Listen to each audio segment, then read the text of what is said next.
All right, so what's the difference between an anaerobic activity and an aerobic activity? The difference is really very simple. And sometimes you'll hear from exercise, from folks in gyms, you'll hear that the difference is between aerobic and anaerobic. The difference is that certain exercises are aerobic, like running, and other exercises are anaerobic, like weightlifting. But that's actually not true. Um, there is no single exercise that's always aerobic or always anaerobic, because whether an exercise is aerobic or anaerobic depends on you. It depends on your strength and your stamina when you start doing the exercise. So an exercise that's aerobic for one person may be anaerobic for another person. So that's a very individual thing as to whether an exercise is aerobic or anaerobic. There's an easy way to tell, though. When you do an aerobic exercise, you're doing exercise where you're not pushing your muscles to the limit. You're using your muscles, you're increasing their activity, but you're not pushing them as hard as they can go. You're holding back some. So the way you can tell that an exercise for you is aerobic is when you can maintain it without stopping or slowing down. You can maintain it for more than 10 or 15 minutes. So if you can keep doing it for 10 or 15 minutes or longer without stopping at all or slowing down, then it's aerobic for you. It means you're really not pushing your muscles to the limit, and they can keep creating enough energy to keep themselves going for a long period of time. Long meaning 15 minutes. When you switch to an anaerobic exercise, that means you're pushing your muscles to the limit. That's what causes them to run out of oxygen and go anaerobic. Remember, you'll only do anaerobic respiration when your cells run out of oxygen. Your muscle cells will only run out of oxygen if you push them to their absolute limit of strength. So you've got to really, really push them hard. So how can you tell if an exercise for you is anaerobic? Well, if you can't continue it without stopping or pausing or resting for more than a couple of minutes, then it's anaerobic for you. So if we think about weightlifting, if you're doing heavy weights, a weight that's heavy for you, remember a weight that's heavy for you might not be heavy for somebody else. But if you're doing a weight that's heavy for you, you might be able to lift it up and hold it for a few seconds, but then you have to let it go. You have to bring it down and rest before you can lift it again, because the lift is forcing your muscle cells into anaerobic respiration. And that's causing the energy that they can produce to drop dramatically. Remember, your cells produce much less energy when they're doing anaerobic respiration, 2 ATPs as opposed to 38 per sugar. So once your cells and muscles switch to anaerobic respiration, it's not going to be very long before you're going to have to stop or start or rest or slow down in order to let them get oxygen back so they can start burning things again. So like with a heavy weight, when you're lifting it, you can only really hold it for a few seconds before you have to drop it and rest, and that indicates an anaerobic activity. But even something like running can be anaerobic. For example, if you're jogging, that is running at half speed, you might be able to maintain that for 15 or 20 minutes without stopping. But if you're running as full speed, as fast as you possibly can, that is anaerobic for people. That is pushing your muscles, particularly your leg muscles, as hard as they can go. And they'll run out of oxygen pretty quickly.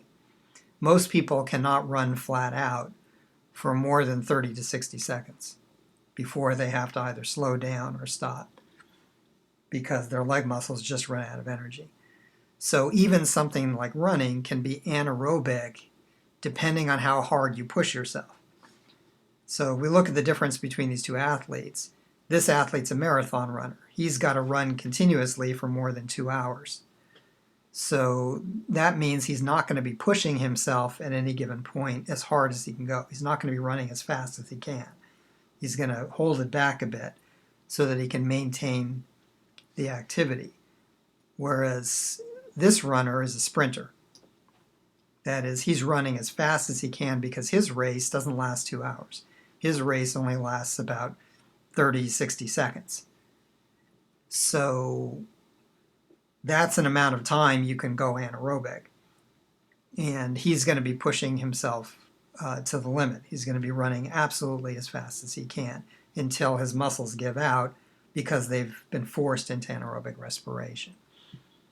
So what's important to know here is if you're exercising for an effect, if you're exercising, for example, to bulk up, then you're going to want to do a lot of anaerobic exercise. That is, you're going to want to really do something that pushes your muscles to the limit, like, for example, heavy weights, whatever is heavy for you. Keep in mind that what's heavy for you may not be heavy for someone else. So, for example, for me, lifting 40 pounds might be anaerobic. That might really be difficult for me. But for somebody else, that's nothing. They could actually hold up a 40-pound weight for 10 or 15 minutes if they needed to. Because for them, it's aerobic. That's nothing for them. If they've got a lot of muscle development, that's going to be a very lightweight. But you got to, when you're starting to exercise, if you're exercising for effect, you first have to realize where you are. What's aerobic for you and what's anaerobic for you. And it's going to be different for you than for somebody else. And if you're exercising to bulk up because you want your muscles to look like this, you're going to need to use whatever weight is heavy for you. And then as your muscles get stronger, as they get larger, you're going to have to increase the weight because the weight that used to be anaerobic for you will become aerobic as your muscles get bigger. The reason that your muscles get bigger when you do anaerobic respiration is because anaerobic respiration causes damage to your muscles. There's a buildup of lactic acid. Remember, that's the acid created from anaerobic respiration. Feeling that burn, that's the burn. And the acid damages the muscle cells.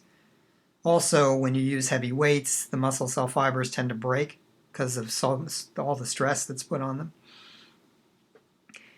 And so after you finish that exercise, your muscles are going to start rebuilding themselves. But they're not going to rebuild themselves to where they were before because that's what got them broken and damaged. So when you damage your muscles deliberately through high-intensity exercise, they're going to rebuild larger. They're going to put more protein in so they don't get damaged by that exercise again. And that's going to make the muscle stronger, able to withstand more force. And so if you want to keep bulking the muscle, you're going to have to keep increasing the force because as your muscle rebuilds larger, a force that used to be able to break the muscle can no longer break the muscle. And so you have to keep increasing the weights or the intensity. Now, if you wanted to do a different kind, if you want exercise that doesn't bulk you up but that does give you more stamina, that makes you able to do exercise for longer periods of time, and exercise that also strengthens your heart muscle, you need to do aerobics. So aerobic exercise, which is continuous, non-high intensity exercise that you can maintain for a long time, that does two things. It increases the mitochondria in your cells, which makes them able to create more energy, which makes you able to do the exercise even longer. And it also strengthens your heart, because this is the kind of exercise that really increases your heart rate and sustains it at a high level, which causes your heart muscle to become better at burning things, to build more mitochondria and become more energy efficient. And that strengthens your heart.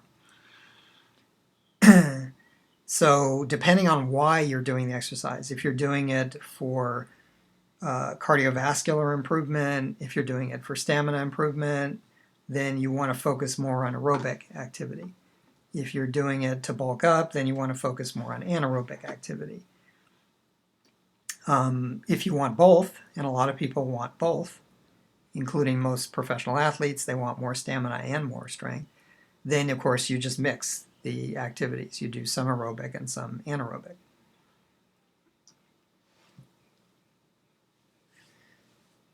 Okay, so hopefully now you see the relationship between the energy production of your cells respiration, aerobic or anaerobic, and the exercise and the effects that those different kinds of respiration have on your muscles. Remember, your muscles are the cells that move your body. Moving your body takes a lot of energy. So your muscle cells have to burn sugar and fat, break it down in order to release the energy. But how they break it down and the effect that that ultimately has on the shape of the muscle depends on the kind of activity you do on a regular basis. So I hope you found at least that part of it a little interesting.